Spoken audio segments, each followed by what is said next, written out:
welcome to your go-to Detroit Pistons podcast, The Pistons Pulse, co-hosted by me, Bryce Simon of Motor City Hoops, a former D1 Hooper and current teacher, husband, and father of 3 amazing kids. And I'm Omari Sanko for the second, Pistons beat writer for the Detroit Free Press. And of course, we're always blessed to be joined by our producer, Wes Davenport, that you guys will hear and see if you're watching live right now or on YouTube later in the episode for the first ever live game of Sheet or Sham, where you guys can play along with us. If you're watching live, this will be a lot of fun. But Omari, we got some housekeeping, man. We got a ton of reviews, ratings. We got people commenting on YouTube that is moving to Portugal. Shout out John Benson. Everybody watching and listening on YouTube now. Apple, guys, we got 190 ratings. Let's get that up to 200 very soon. 250 on Spotify. Keep dropping them there. But this first rating, and we'll get to all of them. We're not going to get to all 6 that we have right now that we haven't got to. We will eventually. We're going to do 3 today, Omari. This is from the great Hortoni, 43 from West Michigan. I love that everybody lets us know their age now. Says, keep up the great work. Along with Bun and Cardigan, you guys are required listening for diehard Pistons fans. I enjoy the deep dives and the more technical analysis you guys go into with the Pistons. Keep doing what you're doing. P.S. Bryce, don't you dare besmirch the tastiness that is a Korean barbecue. That was from Mike. Bryce, I still can't believe you really got in here and tried to lie about that Korean barbecue. You know that was a religious experience for you. It was delicious. I thought the food was good. I was upset that I had to cook my own food at this restaurant. And the bigger thing was I had no idea that's what I was getting into when we walked into said restaurant. Yeah, I mean, that's how it goes. You can get it to your exact level of doneness. And it was like, for Vegas, it was pretty cheap too. So they passed some of the labor onto the table, but it gives you a cool Instagram opportunity. So I think at the end of the day, Omari, it was showing a little bit of lack of trust from me into your cooking ability, and some of the other people that were eating with us I had just met. It was kind of an awkward scenario for eating supper with people you literally met 5 minutes ago. It wasn't awkward for me because I trust my cooking ability. You have to. And you knew everybody at the table and I did for know everybody years. at the table too. I didn't know everybody at the table. But, like with my hands cooking the food, everybody knew that they were in good shape. And it was a delicious meal. So that was just a learning experience for everybody. When Omari has the cooking utensils, everybody's going to be in good shape. So, all right. This is from Only Toms. He says, these guys put in work every podcast. Thank you. I think it has detail, substance, and honesty. All of these reasons are why I listen to podcasts in the first place. And these fellas don't disappoint. From a 50-year-old following the Pistons since Isaiah. Again, Omari, I love that ever since we talked about this, everybody lets us know what age they are. So if you're waiting to give us a rating and review, at the very least, give us a 5-star and then just let us know where you live, where you're listening from, and your age. Yeah, we love that. It was funny. We kind of made like an offhand joke. It's probably like 2 months ago now. And now like 80% of the reviews since are like, I'm this age, I'm that age, I'm checking in from here, which is cool. We like seeing who we're connecting with. So definitely keep that coming. And the last one here for this week, again, we'll catch up with the rest over the next couple episodes. This is from D. Sure, best Pistons pod. And then he said, not really close, or he or she may have said. And then longtime Pistons fan since the Grant Hill days, living in California. I don't get to talk Pistons with people often, so I supplement that need with podcasts. I've listened to darn near every episode since the K draft. Appreciate that. And listened to almost all the Pistons pod. This one is by far the most objective, interesting, and informative one out there. Love the takes, energy, and professionalism. Keep up the good work, boys. Again, guys, we just want to shout you guys out. We appreciate this stuff so much. It truly means a lot to me, Wes, and I know Omari, it does to you as well. No, 100%. I mean, it's really gratifying, whether it's at the LCA or on the road. People walk up. There was a guy in Los Angeles actually last year who walked up and was like, I'm in Los Angeles. Like, there's some Pistons fans in LA, but, I listen to you guys every Tuesday, and that kind of gives me my Pistons conversation fixed for the week, which is awesome. I mean, we just sit down and talk hoops once a week. We don't always think about who's listening and why and for what reasons. So, I mean, it means a lot. It means a lot. That's what we're here for, and we're going to keep it coming. John Benson, again, on the YouTube comment, he says he's moving to Portugal. So safe travels with that. Hope everything runs smooth. But this episode, guys, to start, you guys submitted 27 trades to us on Twitter. We're at least going to shout you out. And there was a couple others that were just questions, not even trades. So we'll at least shout out everybody. We've kind of condensed it a little bit. We'll try to talk as much as we can because we are going to bring on Wes at at the very end to play Sheet or Sham, which is going to be a lot of fun for you guys that are watching live on YouTube with us today. So give us your thoughts in the YouTube comments as we go through this. Let us know what you think about these trades. We're going to start with what I called, Omari, as the PJ Washington section. And so we had 3 of these, one from G-Man, one from Latchy Arthur, and one from Love My Country, all involved bringing PJ Washington to Detroit. So, Omari, what are your thoughts on PJ Washington? And then I know you can see there on the outline as well some of these trades. We have a Burks and Hayes for PJ Washington. We have a Bagley and Hayes for PJ Washington.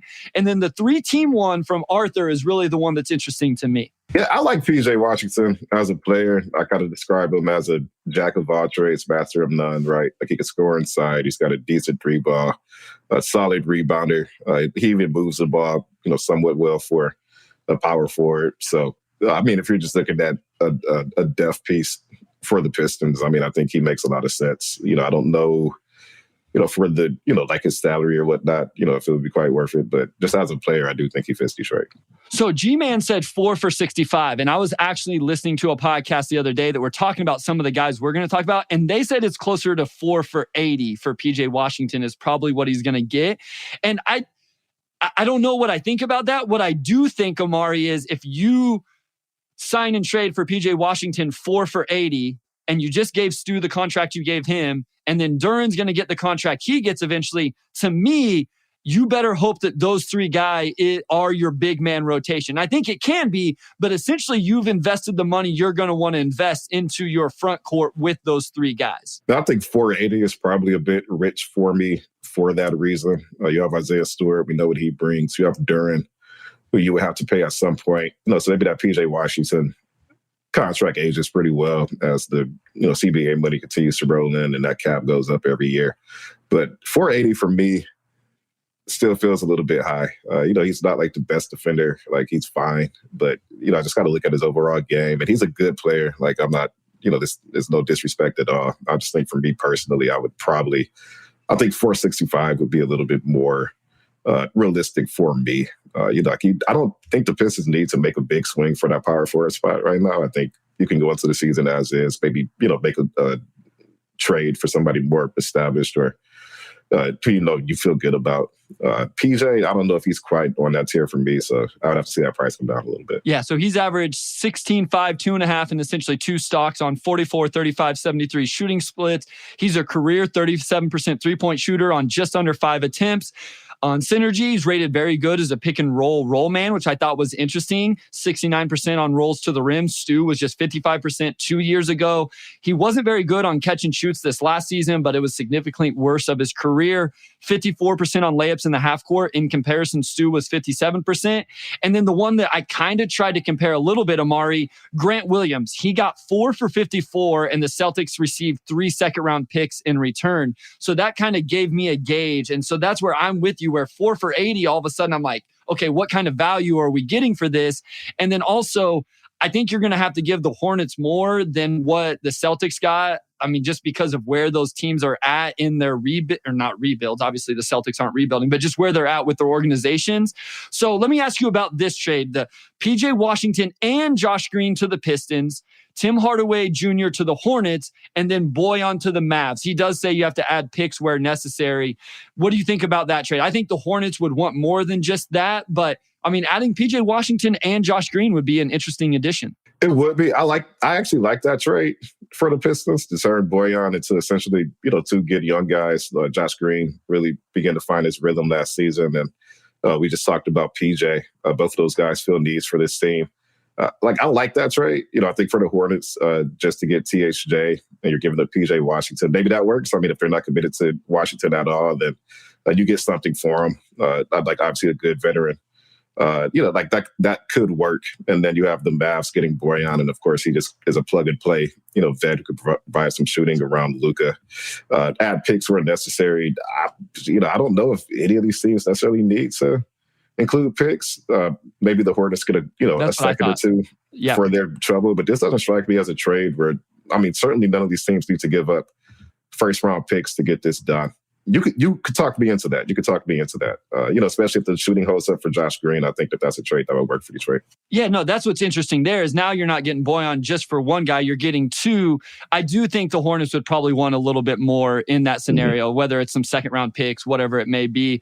Before we move on to the next section, just shout out to Sharon Dalton here. Says, Shay, 57 years old. I've been a fan of the Pistons since Zeke was drafted. Bryce, I miss your player breakdowns. Hope you do during the season. I'll do some on Twitter. I won't be over at DBB anymore. Some things have changed in life. Had some other opportunities. DBB was great to me, but just have to, consolidate my time a little bit. So let's go to the Tobias Harris section. We got 4 of these, Omari. One from our guy Kyle Metz, Sam Lin, K1, and Double A.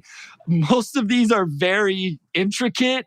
I like Kyle's the best in terms of it has James Harden in there as well, but there's one that involves Dame and Harden. So we can kind of navigate this however we want. But in general, Omari, you and I have had this Tobias Harris conversation. Where are you at just in terms of adding him? And then we can kind of look into some of the specific details of these trades. I mean, I think he would be a great fit as a 4. Obviously, he can really shoot the ball. He can handle it a little bit. Defensively, he's solid. And you can play him, at the 3 or 4, I think, without too much issue. So just from a pure fit standpoint, I actually really love his fit with this Pistons team. Just as another guy who can go get a bucket. And we saw in Philly that he's probably more suited for like that third scoring role anyway, which, again, you look at this Pistons roster and that kind of works just with Ivy and Cade, obviously, and can't discount the possibility of Bojan coming back and having another heater of a season shooting from 3. So I could get behind that. I mean, I like him as a player. Okay, so here's my question. What would be your long-term play with this? Are you trying to re-sign Tobias Harris? So let's break down the contract real quick. $40 million expiring contract. And I just want to say, Tobias Harris will have made $250 million playing basketball at the end of this contract. Would you look to be signing him long-term? Almost like whenever they traded for Bojan. He's 31 years old, so still has a couple good years. This guy's been really good, Omari. 16, 6, and 2 throughout his career on 48, 37, 83 shooting splits. 39% on catch and shoot threes last year. He's 6'7", 230, a little sturdier than what Bojan is, 3 years younger. My guess is Bojan would go out. I think he is going out in all of these trades. So is it bring in Tobias just for a year to hold things over? Or would you then try to extend him for some lesser money in the, $20 to $25 million a year range? If I could get him to sign, like, let's say a 3-year, I would probably go up to $70 million and feel okay about that, because that averages out to like 23.3 a year. That's probably my limit, but I think if you could lock him down for that, like compared to the market, that's probably as good as it gets. And, I don't know if that's the sexiest deal, right? But I think just as far as just having just him as an asset, right? Not only is that expiring an asset, but if you can get him to return, for less money than that, which I'm sure his next contract would probably be less than what he's making now. I think short term and long term, that would make a lot of sense for the Pistons. Yeah, I mean, I like it. I just wonder where Tobias is at in his career. Is he willing to go to Detroit? He's made enough money, right? You would assume. $250 million seems like enough money. I'm not saying take a team-friendly deal like what Al Horford has done, which we'll actually talk about Al Horford a little bit later. But can you get him on, our guy Camille says, Harrison Barnes range 3 for 54? I mean, if you could trade for Tobias Harris and essentially only giving up Bojan, he fits better with the roster. You have Tobias, Stu, and Duren as your core big 3 guys down there. Not like your big 3, but your 3 bigs, I guess. I like that. I think that's a really good group of 3 guys that can all play together in different ways. So let me ask you about the trade specifically from Kyle. He says, Tobias Harris to the Pistons, Harden to the Clippers. The Pistons would send out Marvin Bagley to the Wizards. The Wizards would also get Clippers. He said they needed that to make the money work. And then a bunch of stuff to the Sixers. Bojan, Norman Powell, Marcus Morris, Gallo, Clippers first-round pick, and a pick swap. And that's where it starts to make sense for the 76ers is you get a Marcus Morris to replace him at the 4. You get a bucket getter in Norman Powell. You get a bucket getter in Boyan. Maybe this would make sense from the Sixers because it's not always easy for us to do this, Omari, but we do have to try to at least look at it from the other team's side as well. So that one breaks down a little bit and makes a little bit sense to me. Obviously, James Harden, the big name, going to the Clippers in that one. I agree. I like that trade overall. I wonder if the Clippers are giving up too much. And it's James Harden, so I don't know if you're really giving up too much if he's the player who could push you over the edge. But Boyan, Norm Powell are two really good rotation players. Yep. Giving up a first-round pick, which, maybe depending on their protections or whatnot, it ends up not being that bad because they plan on still, being one of the top teams in the West for at least the next 2 seasons, while you still have Paul George and Kawhi Leonard. And, Pistons, you get Tobias. I don't really have too many issues with this trade, honestly. I think all 3 teams would at least think about it. The Wizards getting 2 second-round picks and Marvin Bagley the 3rd. Maybe they're like, well, we don't necessarily need to eat, how much is left in Bagley's deal? Like $26 billion. Like, do we need to eat that much salary, just for 2 second-round picks? Maybe they're like, well, that doesn't really make a lot of sense for us. But, for the Clippers, if you're convinced that Harden can get you over the hump, or maybe it's not even that, it's just he's the best player you can realistically trade for, which could end up being the case for them. And you're only giving up a first-round pick and a handful of rotation guys. That, I think that makes sense. This is a very sound trade from Kyle Metz here. Yeah. I mean, I feel like you say, the Clippers, if they're going all in on Harden, they're probably going to overpay. You're right. Yeah. I mean, there's some quality role players, but it's not a ton of picks for the Clippers. It's just 1 first-round pick and then pick swaps and some seconds. But the Sixers for Harden and Tobias are getting Boyan, Norman Powell, and Marcus Morris can still play a little bit, plus some future. I don't know, like cap-wise, where that leaves them in terms of space.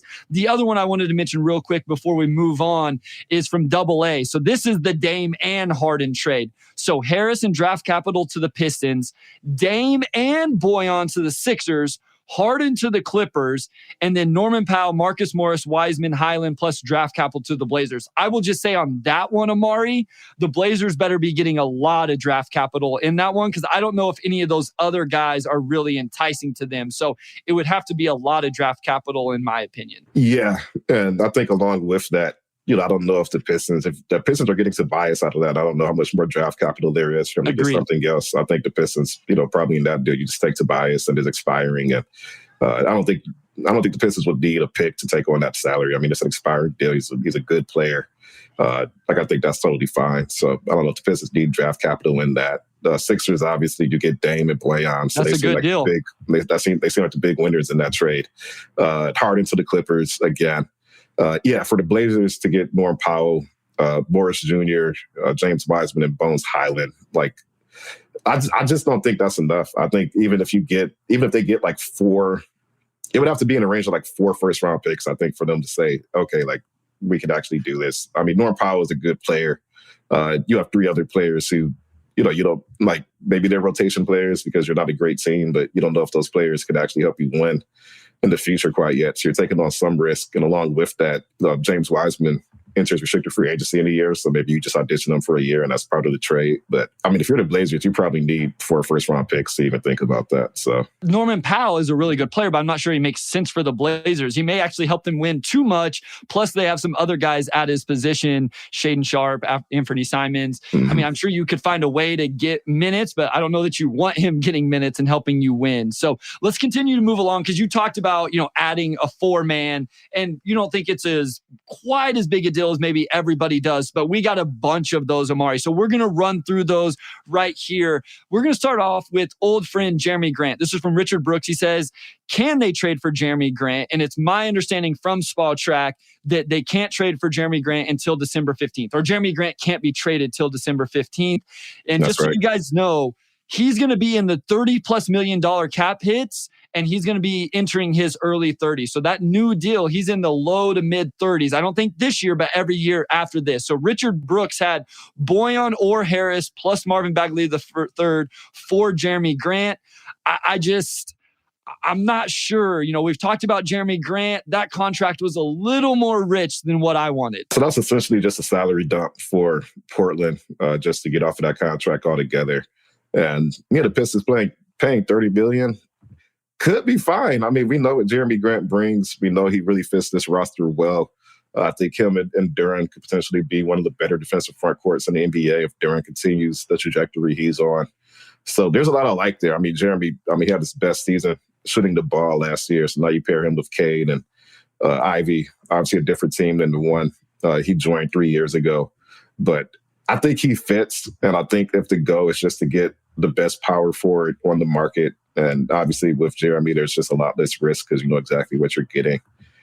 I think it does make sense. Like, look at that $30 million as he turns 30, and maybe that gives you some pause. So it's just, to what extent do you feel, and this is my metric for any trade, right? To what extent do you feel that this is a tradable asset, right? Like, let's say the rebuild is not going well, something catastrophic happened, like who knows? But let's just say the Pistons are like, okay, we need to dial back and reevaluate where we're at. Can you trade that Jeremy Grant contract for assets? If the answer is no, then you probably shouldn't do that trade. But I think that's the biggest if, just because these salaries have become so inflated, it becomes tough to project what fair is, I think, after a certain amount of years. Like, I think that could be a tradable contract.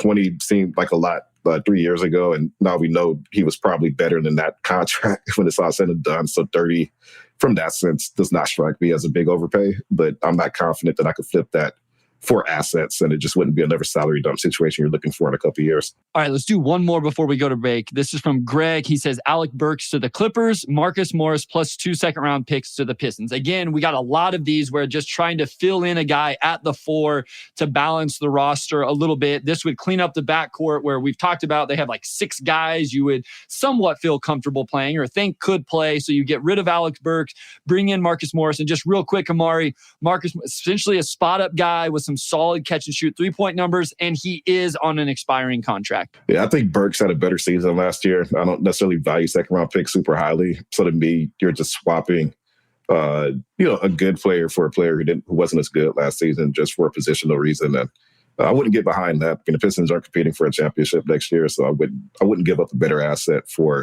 or a player like Burks who is coming off a really strong season, for Marcus Morris, who probably wouldn't play as many minutes. You get 2 second-round picks, so that does make it easier. Maybe it's a deadline deal. You're just like, let's just get something. Maybe in February, that makes more sense. But if I'm looking at this offseason, I would just keep Alec Burks.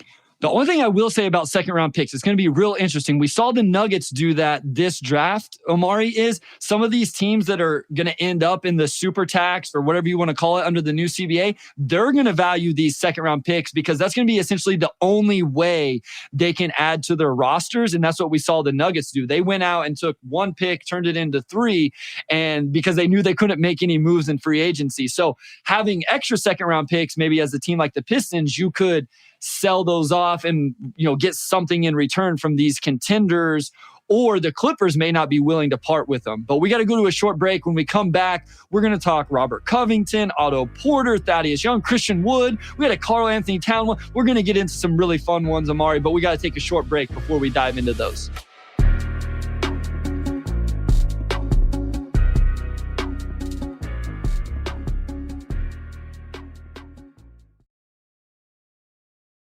All right, we are back with segment 2. And I mean, it's not really surprising that we have a lot of trades here for power forwards, right? Like, that's clearly the one positional need on this roster. So we're going to dive into one here from Corey Jump. And it's just a straight deal for 2 players. Marvin Bagley III, straight up for Robert Covington, who was with the Clippers. And, the idea there is just that he's somebody who could give you some defense. He's had some good seasons shooting the ball, and he's on an expiring. So, financially, maybe that's better for Detroit moving forward. Yeah, 73% of his minutes last year, according to Basketball Reference, were at the 4. So a guy that can slide in there and play that obviously can play some 3 as well. I mean, I get it. I understand this, Omari. If you don't think that there's even minutes for Marvin Bagley III to play. Now, I don't know the Clippers roster well enough to know if he makes sense for them. Is he going to go there and actually play some minutes for them? In general, I don't hate this idea. I mean, we got it for a few different guys. We saw it there. The next one, this was from Pumped About Pistons. Malachi Flynn plus Porter, Young, 2 second-round picks to the Pistons, Marvin Bagley and Hayes to the Raptors. It's the same idea, right? You get Otto Porter, you get Thaddeus Young, low money and expiring contracts. I actually really like Malachi Flynn. I don't know where the minutes would come with this team, but I would love to have him on Detroit.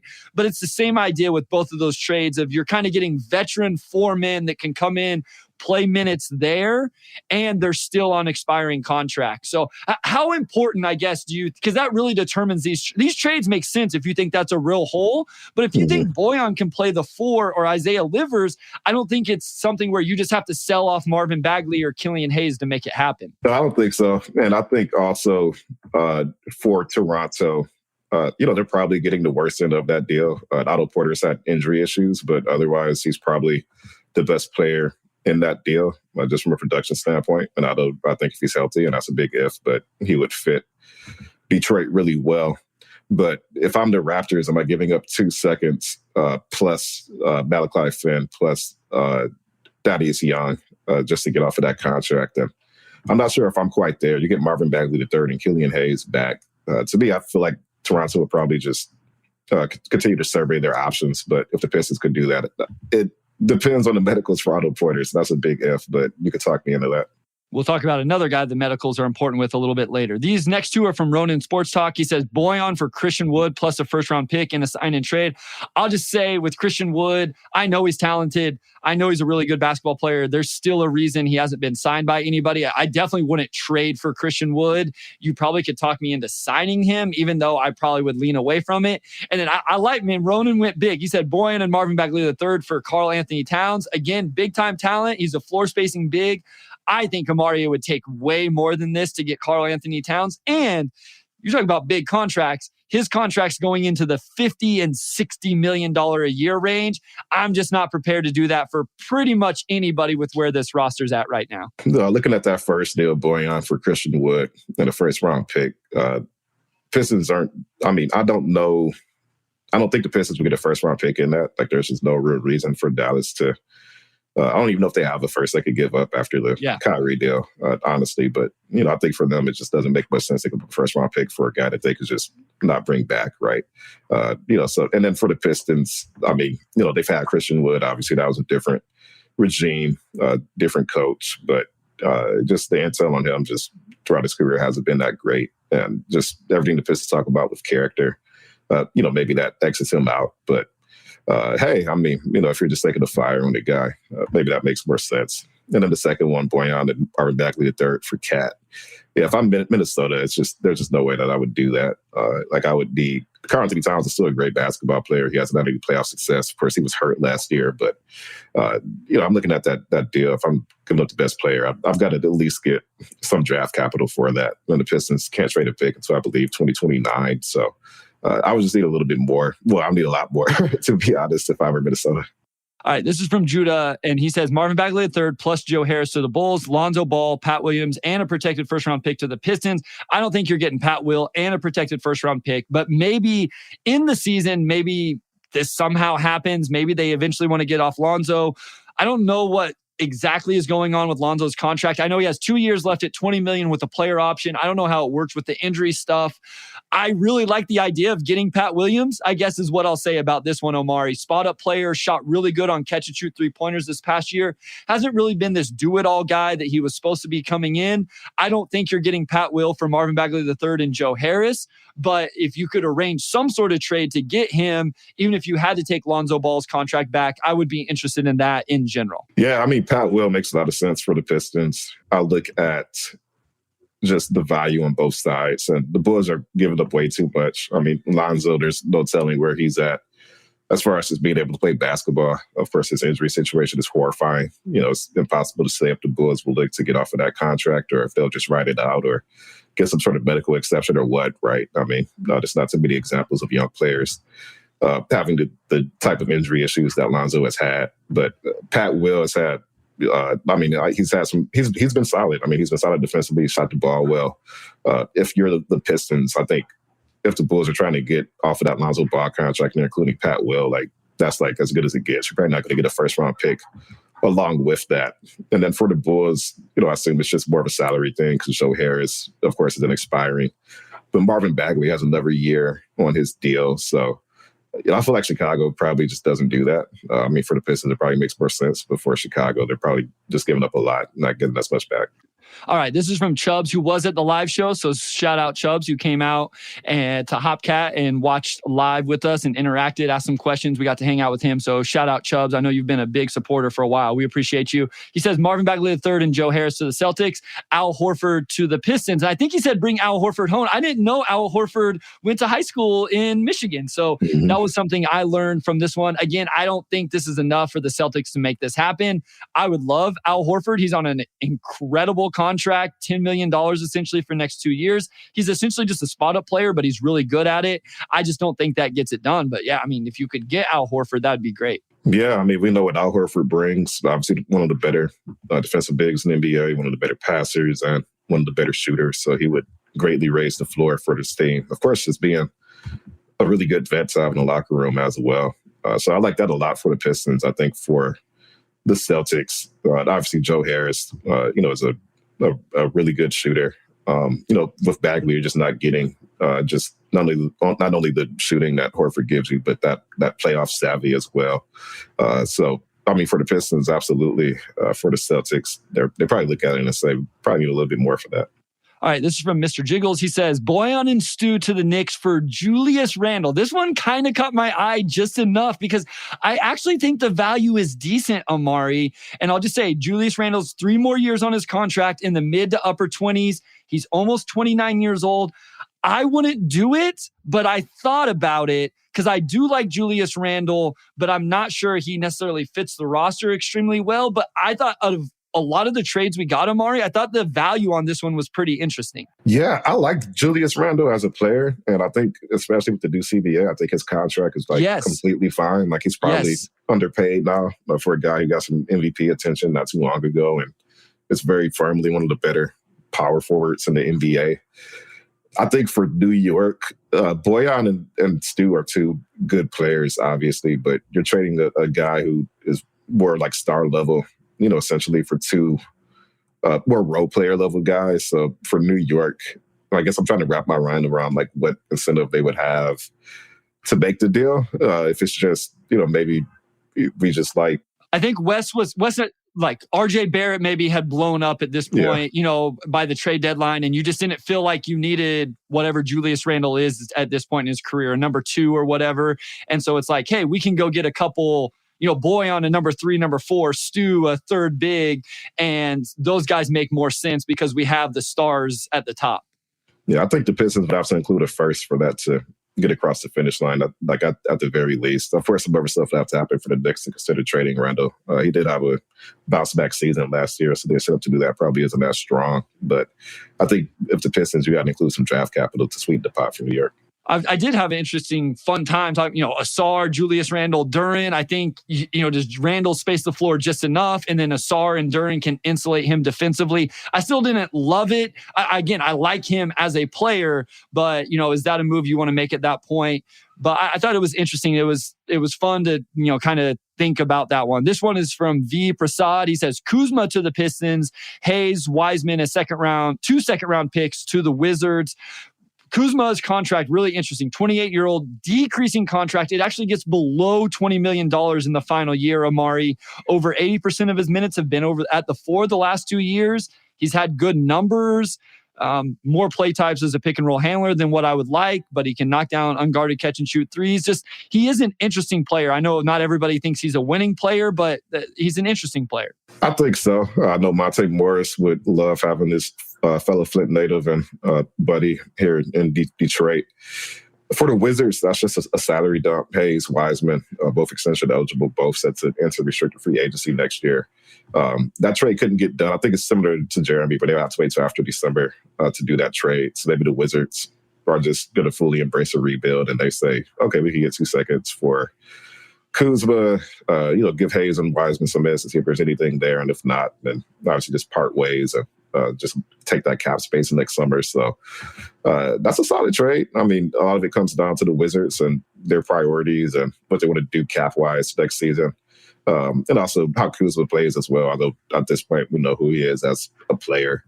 I think it's fine. I think for Detroit, to essentially turn Hayes and Wiseman into Kuzma is just to say we're speeding this up, right? Like, we can't sit here and develop guys all season. So we're just going to get a guy who can come in and play and help make this playoff push. So I'm curious to see if that's the type of deal they'll look to do at the deadline, depending on where they are record-wise, the Pistons, that is. We got to get through the rest of these. These are the ones I say are just kind of random or spicy or just interesting in general. So we'll try to give some quick thoughts on these so we can get to Sheet or Sham. This first one is Zion to the Pistons, Boyan and 3 first-round picks to the Pelicans. This is from DRob0012. And I'll just say real quick, the only way this could happen in terms of 3 first-round picks from Detroit, they'd have to remove the protections on the pick to the Knicks that they currently owe and essentially just say, hey, we'll give you that in 2024. And then maybe they could do 26, 28, and 30. But as it stands right now, the only first-round pick the Pistons can trade is 2029 or 2030. And trying to decipher their second-round pick situation is a absolute nightmare. I'll just say real quick on Zion specifically, I would have to have incredible, impeccable medical information to just even start to think about this. I buy the talent.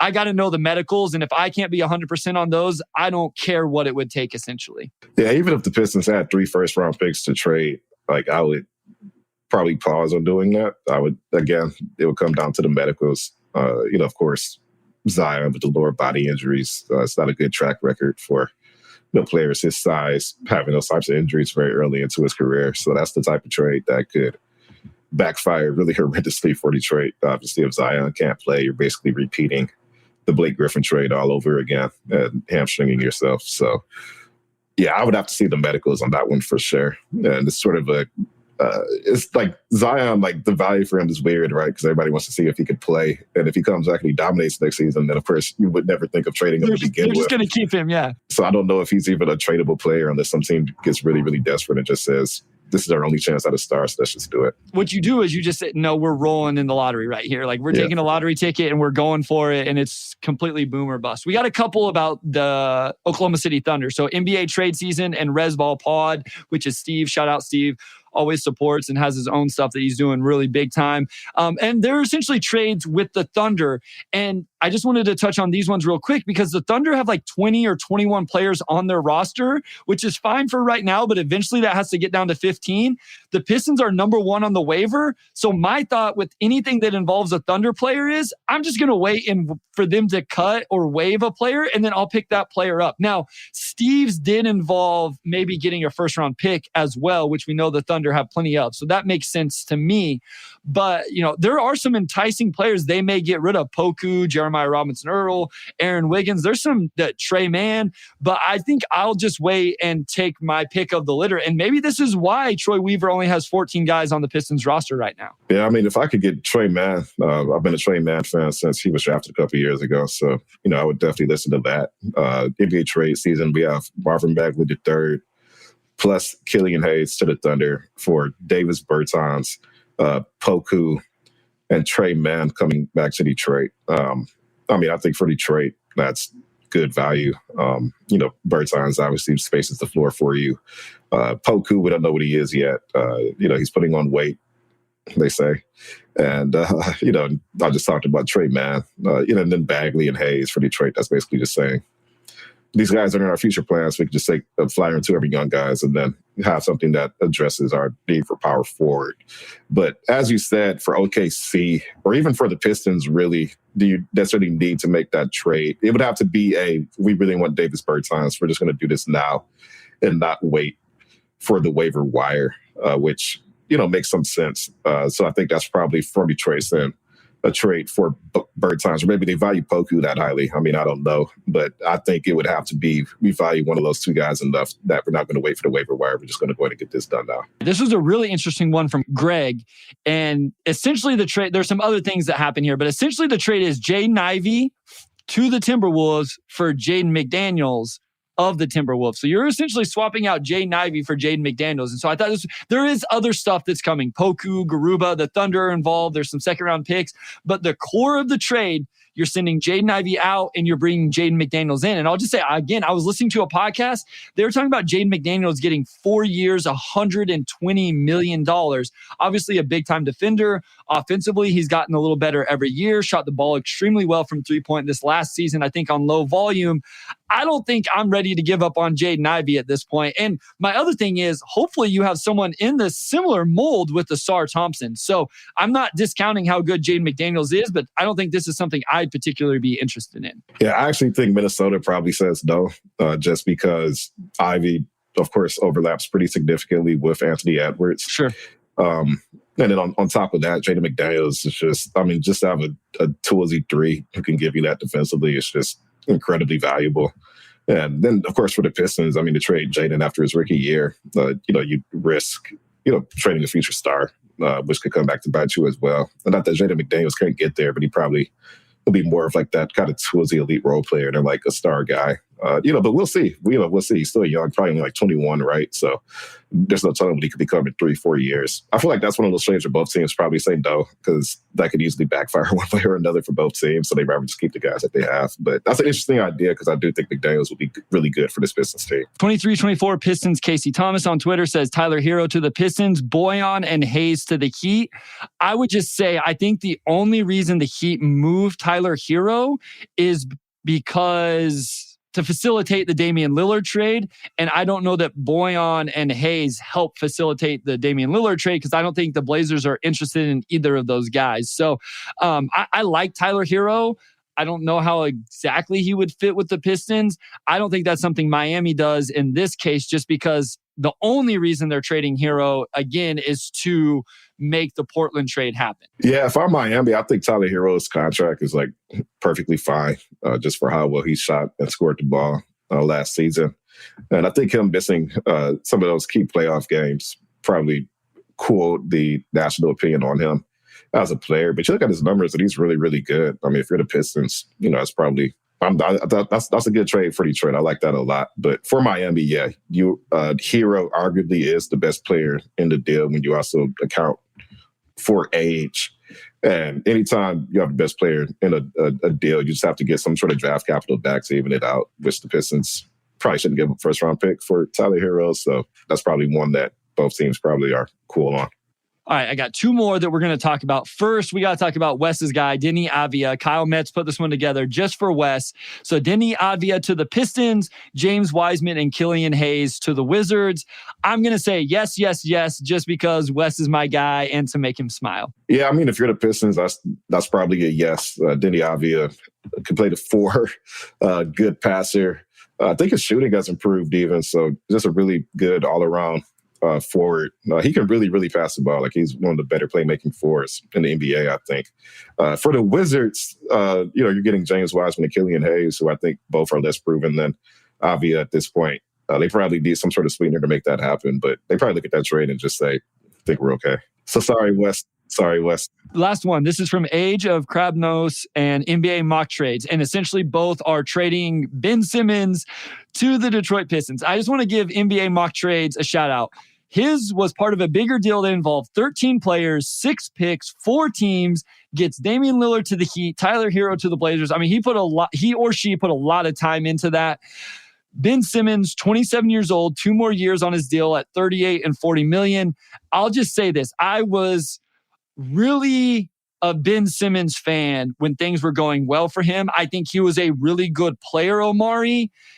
Like, you just got to figure out whether he's ever going to play basketball again, and if it's ever going to be even close to the level we saw. If there is, then some of this stuff makes sense. If he's not, then it's kind of like the Zion thing. And the only way you know that is intel and those type of things. Like, we just don't know. Yeah, I would not trade for Ben Simmons. If you're getting a 2025 first-round pick, maybe that makes it a lot easier. And then there you go. The Ben Simmons decides to, play basketball again and be available. And then, you're getting, obviously, one of the better forwards in the NBA, for Boyan, Bagley, and Killian. So to get a first-round pick out of that, too, probably sweetens the pot a lot for Detroit. But it's just, do you want to potentially eat that salary from Ben Simmons when he'll be on the books for $48 million, 38 and 40 over the next 2 years? is that worth a first round pick from a Nets team that honestly could go one way or another over the next 2 years? I am not sure. But that's an interesting idea. But of course, it's like Zion, where a lot of it just comes down to which Ben Simmons are you getting, right? Are you getting a Ben Simmons who's engaged and will lift this team defensively and from a playmaking standpoint? Or are you going to get a Ben Simmons who doesn't show up to camp? So tough to say. I don't know if I would eat that much salary or risk eating that much salary for one first round pick. All right, we got to go to a short break. When we come back, Wes is going to join us. We're going to play a live game of Sheed or Sham. So if you're watching right now in YouTube, get yourselves ready. But I want to give a few shout outs. Camille, I know you're here. I'm sorry, man, that we didn't get to your trade. We appreciate your support so much, but wanted to give you a shout out. We missed one from K1. We missed one from Sam Lynn. And then we had some questions from Ian and then Joel Feldman as well. You guys just asked some general questions. We may get to those in a later episode. And if we missed anybody else anywhere, we apologize. Like you said, we had, there's 30 different submissions on Twitter. We tried to get them all in here, but wanted to at least make sure we shouted everybody out. We appreciate you guys so much helping us out with this episode. So thank you. When we come back from this short break, Omari is going to introduce Wes and we're going to have some fun playing Sheed or Sham. All right. We are back with segment 3. Hi, Wes. Hey, guys. How are we doing? I mean, I'm here all the time, but hello.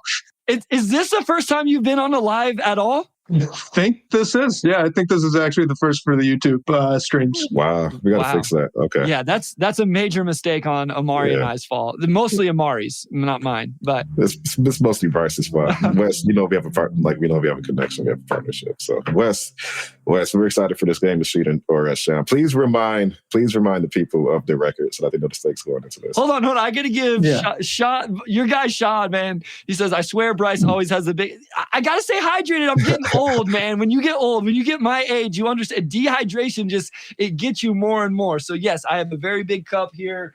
And that way I don't have to get as many refills. All good. I was actually wondering too. So anyway, the housekeeping stuff. We got to give us all clear first. So Bryce, you've got 2 wins. Omari, you've got 4. Obviously, we know the rules, right? Sheed is true. Sham is false. But we got a little new twist since we're doing this live with the chat. So you guys get one time that you could kind of phone the chat. So if you're not sure, and you only get one of this per game, right? So if you're not sure, we can ask the comments and they can get you an answer. You could take it or not, but you could get help from the chat. So because of that, if both of you can get off of the comments tab in our stream here, that would be great. It's on private chat. Honor system. Mine is on private chat as well. So that way, if you're watching right now, you guys can play the whole time. Like right now, we still want you to give the answers. Wes has access to the chat. He can put your answers up on the screen and stuff like that after the fact or whatever. But if we phone the chat, then we'll go back and click on the comments. But mine is on private chat as well. Omari, keep your hands right where they're at. Wow. Okay. All right. So also, the last game when we played, you guys actually tied. So this first question here is going to do double time. All right. So the first question decides a victory, but also counts for this one. So who wants it first? I'll let you guys pick. I'll go first. Who wants to be asked first? All right. Bryce is going to you. So the last pair of twins to be drafted in the same draft were the Morris twins, Marcus and Markieff, right? We talked about Marcus earlier in the episode. Both actually did eventually play for Detroit. The question is, Sheed or Sham, Marcus Morris was drafted first and was prioritized by the Suns in their original contract negotiations. Sheed. I'm going to go Sham. It was Sheed. Or no, it was Sham. Sorry, I got it switched. Sorry. It was Sham. It was Markieff. That's right. That's my bad. I read it wrong. Yeah, Markieff was drafted, I think, 1 pick ahead. They both ended up at the Suns, and Markieff ends up taking less money so that he could still play with his brother, if I'm remembering this all correctly. I will say, just real quick, just because those guys played at KU, I'm pretty sure every one of their tattoos are identical. Like, I know twins have a thing anyway. These two took it above and beyond. And I do think there's a story about them where one of them struggled without the other. Then they ended on the same team for a little bit. They played better, and both have had really good careers. But yeah, really interesting. So you're sure I lost that, right? Of course he's sure. Yeah, I'm up 5-2. That's the record. And my hands are up. See, we're going to record in a gym someday so I can get some shots up or something and just win at something. I hate losing so much. All right, let's go. Next. All right. Mari, this one's for you. So Sheed or Sham, Jaden Ivey and Asar Thompson are the only number 5 overall picks to be drafted by the Pistons. So in other words, this is from Basketball Reference, the Pistons have only picked 5th twice. I'm going to go Sheed. I'll go Sham on that. It was Sheed. Sorry. It's true. Somehow, I was shocked. I had to double check it. No number 5 picks ever? According to Basketball Reference. Now, the only twist here is that it was only their original picks. So it is possible that there was a trade somewhere in there to get a 5th overall pick that I've missed. But according to Basketball Reference, yeah, they've only originally picked 5th 2 times, and it was Ivy and Asar. Wait, am I already down 0-2?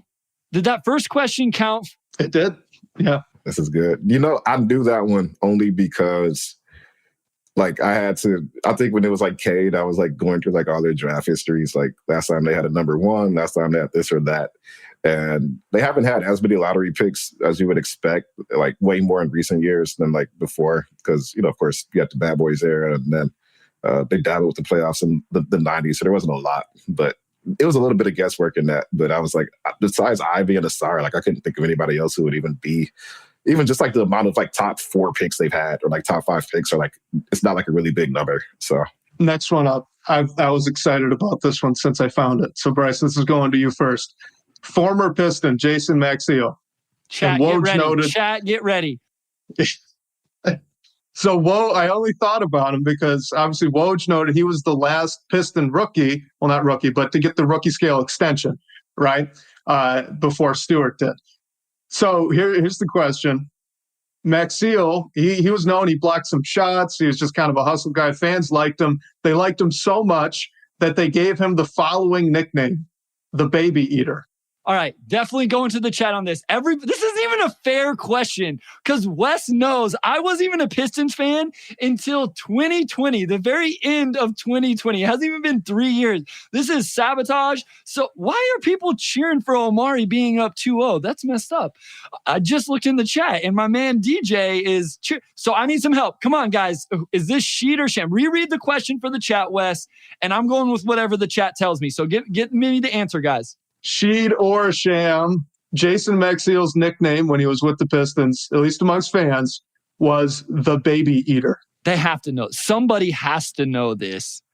And that's a really weird nickname. So if you just made this up and it's not true, we got to have a conversation after the episode. I'm not getting any answers. You're doing the psychoanalysis again here. Yeah, well, Omari has me overthinking everything. Omari, do you know the answer? Like you're sitting there very calm and relaxed, showing your hands, which I appreciate because we know that you might Google stuff. No, I'm never Googling anything. we have while we're waiting for the chat. I think there's a little bit of a lag between. Give an answer. I think there's a little bit of a lag between the YouTube and the comments here in StreamYard. So yeah, we'll let Omari give his answer, and then I'll give mine as the chat answers come in. Wait, but you use the chat, so that means you have to go first. You can't look at it anyway. I mean, I'm going to give my answer based on the chat regardless.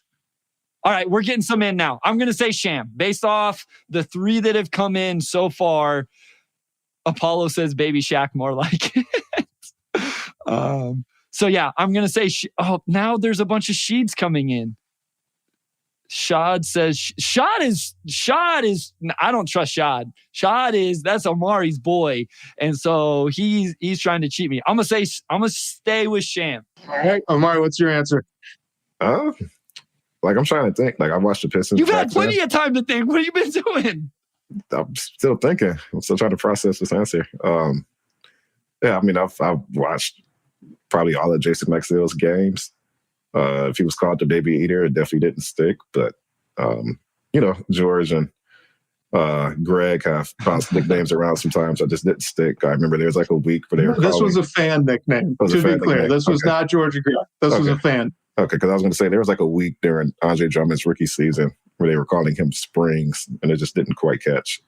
So I was like, maybe Jason Maxiell is in that same category. But I'm going to say, Bryce, you said Sham. I did. I'm just going to go Sheed just to mix it up. But I honestly don't know the answer to this. I'm just going to say Sheed. So somehow it is Sheed. This is true.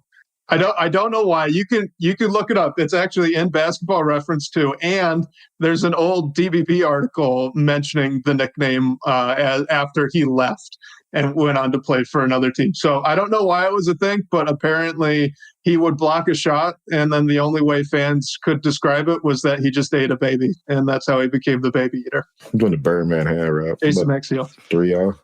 Hey, speaking of Birdman, speaking of Birdman, Omari, one, I know we've told this story, but last year at Vegas, we rode the elevator with him. Remember that? We were trying to find the Pistons practice facility, and we ended up in an elevator with Birdman and what must have been his manager or guy or whatever. Agent, somebody like that. I don't think he is a large individual. I'll say that. But did you see the recent video of him working out? I think it was with the Big Three or something. But he had like full head of hair, and I mean, he's like knocking down jumpers and stuff. It made me think about like, these guys are so skilled. For a guy who was just a hustle guy, work hard guy, there's still some skill to them as well. Sorry, I know it got off on a tangent there, but I'll never forget just, he was having some interesting conversations in that elevator. So yeah, it was funny because I didn't even notice it was Birdman at first. And then I looked, and it was just, I mean, of course, he's the only person who looks like him. So I was like, yeah, it's Birdman. All right, you're getting some love, Wes. Great question. I got to get out of the comments now because I can't cheat anymore, even though you guys didn't help me out. So we'll keep the game. Is there any way I can come back? Like, how can we distort the game so I have a chance here? We only have like 3 minutes left in the episode. If you get 4 in a row, because there are exactly 4 left, you could do it. You could pull it off. Yeah, but he has to miss all of them. Okay, whatever. Let's go. We got. Yeah, you would, but still. All right, here we go. So, Omari, you first. Next one here. This one. This one's kind of an obscure one, at least I thought. But the Pistons as a team... The last one wasn't obscure enough? Nah, that one, all the fans knew. Except for the ones watching. The Pistons as a team played more minutes in 2021-2022 than they did last season. Sheed or Sham? They played more minutes in 2021-22. I'm going to go... No, Sham. I'm going to go Sham. I have to go Sheed. Like, I feel like I have no choice at this point, so... It was Sham. Okay. They must have played more overtime. So they played 25 more last year than that prior season. So it must have just been more overtime games or something. My mind immediately went, I think they went into triple OT with the Spurs. Like, it was like the last game before All-Star weekend or something like that. I just remember, why did that game go into 3 OTs? Like, that game did not need 3 overtimes. I just remembered that. And I was like, that alone might have been the difference because How do you remember this stuff? You don't even know what day of the week it is right now, but I Googled this. Selective memory. I remember stuff that matters. The day of the week doesn't matter in the grand scheme, but stuff like that matters to my job. I'll remember that whenever you don't. February 10th, 2023, Spurs 131, Pistons 138. Definitely some sort of overtime game. Yeah, so I think it was 2 overtimes. So it was 2. Okay. Anyway, I just remember being frustrated by some of the overtimes last year. And 2 years ago, I didn't remember that as much. So that was more of a vibes answer there. Whatever. Next question. All right. Well, he's officially won the game, but we'll get through the rest. Bryce, this one's for you. Monte Morris has never had an offensive rating lower than 120 in his career. Sheed. Just because I want it to be true. I feel like he had a year that was like 119 or 118. I'm going to go Sam. Guaranteed he had a year where it was 119.8. Guaranteed. It's actually 118. It is Sham. That's right. Let's go. He still nailed that. I'm running the table today. Let's go. You need to go back to Vegas, bro. Let's go. I do. All right. Put me out of my misery with the next 2 so I can embarrass myself a little more. That was impressive. All right. Omari. Sheed or Sham, the last time Joe Harris shot less than 40% from 3 was 7 years ago. 7 seasons ago. Sheed. I thought it was Sheed too. I guess the game's over anyway, so I'll just stick with my original answer. I'll say Sheed. Yeah, it was Sheed. It was 2016, and it was 38.5%. That was his under 40 season. It's crazy. That's what I'm saying. Like, I know we've talked about it. We don't have to get into it again, but I find it hard to believe that this dude ain't going to come in and knock down shots at a high rate for the Pistons. And I find it hard to believe that's not something that they could use, at least in some way at some time. So even in a down year last year, he shot like 42, 43%. I mean, a guy who shoots that well, and he's had a whole offseason to get himself back right. I mean, he could surprise people next year. Like, you look at the roster construction and it's like, okay, maybe if he doesn't crack the rotation, it's not like the worst thing, but a player who can shoot like him, like, he's going to force the issue some nights. Absolutely. All right, we got one more, Wes. Yes, sir. Last one. Who did I ask that last one to? Me. So I think first. All right, Bryce, this one's going to you. Yeah. Cheat or Sham, Marcus Sasser averaged more steals per game his junior year, not last year, his junior year, than Asar Thompson did last year. Sham. Just going to go Sheed. I don't know if I'm going to go however many questions it is. I want to go perfect, but I have to pick the opposite of Bryce. So I'm just going to go Sheed. It was Sham. Okay. Yes. So you didn't go Right. perfect. Yes. Right. It was close, though. So Sasser that year was 2.2. Asar last year, 2.4. Yeah. Like, But I was surprised at how close it was. yeah. Like, Asar's steal numbers were just like crazy last year. So I was like, Sasser to do that in college and just be like insane. So my gut said Sham, but my desire to pick the opposite of Bryce was Sheed. So. You were that close to running the table. Yeah, That you close. should have stayed with it. All That right, close. man. Didn't even need the chat. Didn't even need to chat. You Chat. didn't even use it. We'll have to open the YouTube stream the next time we do that because those come in a little faster. And we're here on StreamYard. We're just a little bit lagged as those come in. But we appreciate, hopefully you guys had fun with that. Wes, glad we finally got you on here. Obviously, we'll do this some more over the rest of the summer. If you guys haven't been, Wes and Jack Kelly doing big things on the DBB Live, Detroit Bad Boys Live, YouTube, talking Pistons, usually every Thursday. Sometimes the schedule changes a little bit, but tune in with those guys. Wes, thank you, man. You guys have no idea what this man does for Omari and I and keep the Pistons pulse going. Wes is the GOAT, and we're going to have him. We're like peak offseason now, so we're going to devise more ways to bring Wes into the fold over the next 2 weeks. I promise you it will happen. So thanks, everybody, for tuning in. We got a ton of great trade ideas today, so thank you again to everybody who sent one. I believe I am 6-0, 6-2 in Cheat or Sham now. Not every day you can get 2 dubs, so today's doubleheader got both, so I'm very happy about that. Shout out to my 7th grade science bowl teacher. I've been pretty good at trivia ever since. Mr. Evans, shout out to you. Thank you for today's wins. Get to the outro. And with that, I will close this out. Big thanks to our audio producer, Robin Chan, our executive producer, Anjanette Delgado, and our sports editor, Kirkman Crawford. And big shout out to Wes as always. We'll talk to you all next week.